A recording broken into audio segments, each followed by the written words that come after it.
As the teen's CPS custody case continues, teen mom Jenelle Evans' son Jace has reconnected with his father Andrew Charles Lewis for the first time in 13 years. It is exclusively revealed by the U.S. Sun that Jace's biological father visited North Carolina last week, marking the first time he had seen his 14-year-old son since the latter's early years on MTV's 16 and Pregnant. According to sources, the reunion last week was a slow build-up. Andrew was brought into Jace's Child Protective Services case, since he's his father and could potentially have a claim for custody, according to a source. Since he's involved in the case, he's been given access to Jace and has been having regular conversations with him over the past several months, said the insider. According to reports, Andrew, 38, has been speaking to his son on a regular basis for the first time since the boy's birth. He just shared a photo of himself on social media, showing himself in North Carolina. Andrew has demonstrated a genuine interest in being in Jace's life going ahead by becoming deeply involved in his life. Andrew has made a real effort to be involved in the outcome of Jace's custody, stated a source. The insider went on to say that although Andrew is not seeking custody of Jace directly, it's unclear if he would prefer that the teenager end up with his grandma Barbara, his former teen mom two-star mother Jenelle, or another caregiver. Last year, Jace's reticent father had an exclusive interview with the U.S. Sun. He begged Jenelle and Barbara to let him speak with his son during that conversation.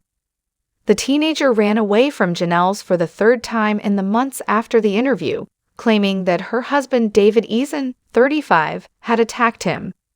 CPS was then granted custody of the adolescent.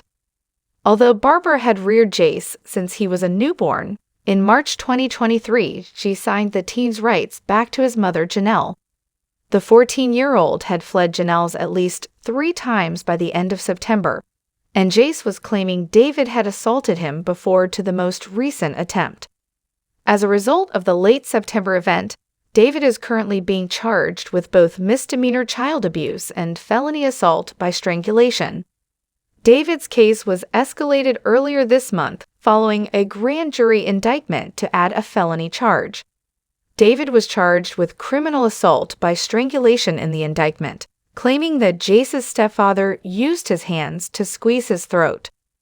The jurors for the state upon their oath present that on or about the date of offense shown and in the county named above, the defendant named above unlawfully, willfully, and feloniously did assault J.E. DOB 8 seconds /2009 and inflict physical injury, bruises about his neck by strangulation, using his hands to squeeze his throat, said the paperwork.